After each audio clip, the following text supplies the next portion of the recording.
Hello, please state your name and outlet and you can begin. My name is Megan Pacious and I work for Beautiful Ballad. Hi everyone, how are you today? Great. Good. So, first question I have for both of you is why pigeons? Why not? I think we've had plenty of horse racing movies, so now it's pigeon racing. Part of it is the unexpectedness of it. I was drawn to this story because I had this chance encounter with this young girl who had racing pigeons. I had no idea people actually still race pigeons. There's nothing I love more than stumbling into a subculture that I didn't even know existed. Then it turns out, of course, that it's this fascinating, somewhat mysterious phenomenon of birds coming home.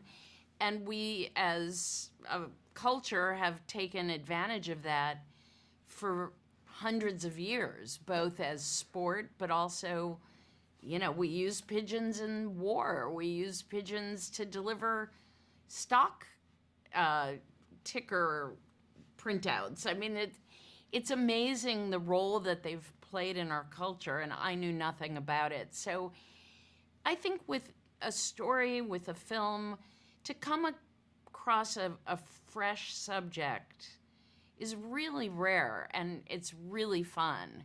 I think both of us probably responded to it in part because of that. John, for you, what made you want to be a part of this?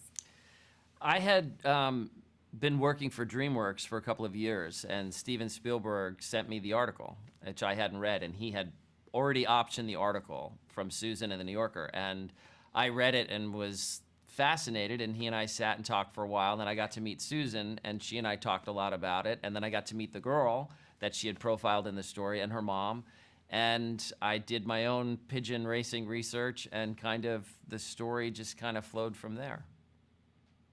If we had asked you guys way back when you were teenagers, would you have ever thought that you guys, one, would make an article on pigeon racing and two, make a movie on pigeon racing? No.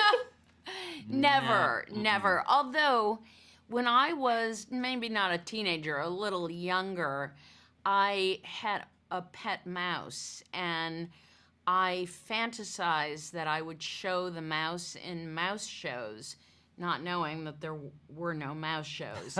But I did have There's this. the Mickey Mouse show.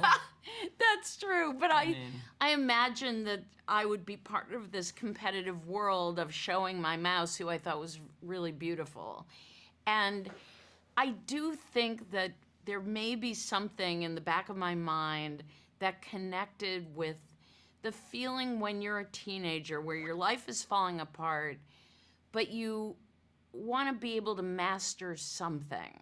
You want to feel in control of something. And John in the script brings that out very clearly, where she is saying, my life is sort of, I've got to get in things under control. And maybe that's part of the urge to do something that you can manage and perfect when in fact the rest of your life feels so out of control.